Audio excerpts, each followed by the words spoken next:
Vous savez, j'aime beaucoup les polémiques, mais à un moment donné, il faut voir les choses en face. Les musulmans prétendent que la Bible chrétienne a été trafiquée, donc par conséquent n'est pas digne de crédit, n'est pas digne de foi. Alors, ma réponse, ça va être que justement dans la Bible, il est prophétisé l'arrivée des musulmans. D'accord? Alors, je vais vous inviter à prendre avec moi le livre de Galates, chapitre 1, verset 8. Voyons ce qu'il est déclaré par Paul. Eh bien, si nous-mêmes, si un ange venu du ciel vous annonçait un évangile différent de celui que nous avons prêché, qu'il soit anathème, donc qu'il soit condamné. Alors curieusement, 600 ans après, Mahomet a reçu la visite d'un ange qui lui a donné le message du Coran. Voilà, donc en supposant que le Coran soit la vérité par rapport à l'évangile. Ça, c'est très particulier. Et alors ensuite, on s'aperçoit d'une chose, c'est que les musulmans, dans leur mentalité, ont ce qu'on appelle la doctrine du djihad. Bon, la doctrine du djihad, donc c'est une lutte avant tout spirituelle.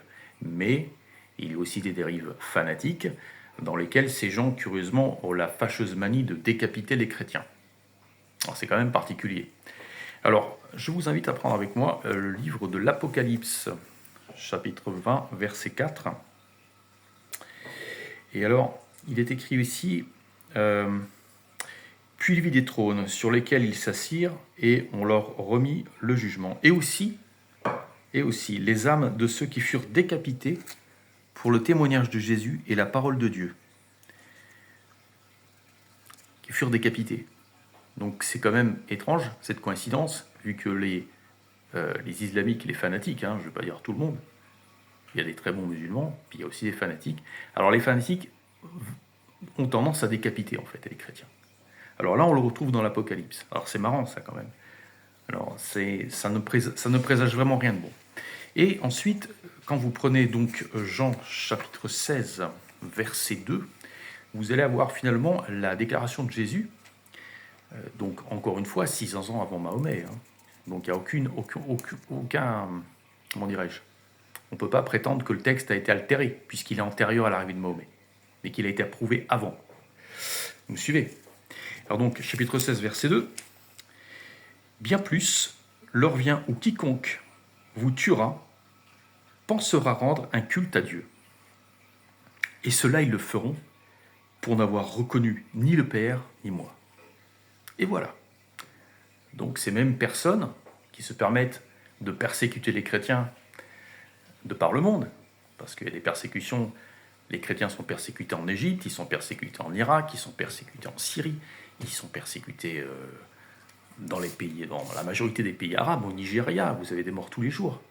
Donc déjà, de quel droit se permet-il d'assassiner les chrétiens? Et là, on s'aperçoit que c'était annoncé dans la Bible, mais pas sous un beau jour. Pas sous un beau jour. Voilà, donc il faut maintenant comprendre où est la vraie vérité finalement.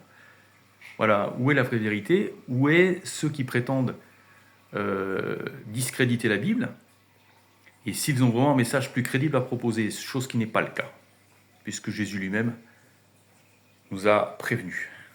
Voilà. Je vous remercie de votre attention. Essayez de partager cette vidéo si vous pouvez pour aider d'autres personnes à comprendre. Ici, c'est pas un message dirigé contre une communauté de gens. Il faut arrêter cette victimisation. Les gens qui se victimisent, il faut aussi voir ça aussi. Les gens qui se victimisent, vous êtes machin, vous êtes anti, vous êtes raciste, non, ça c'est de la faiblesse. C'est des gens qui sont faibles, qui ont peur du débat. Alors comme ils ont peur du débat, ce qu'ils vont faire, c'est qu'ils vont se victimiser. Ou alors ils vont vous fuir, vous êtes des mauvaises fréquentations, blablabla. Non, les choses, il faut poser les choses, il faut poser les faits. Il faut poser les faits. Virilement, correctement, avec respect. Et ça, c'est indispensable dans la vie. Voilà. Merci, soyez tous bénis, je vous dis à très bientôt avec grand plaisir. Au revoir.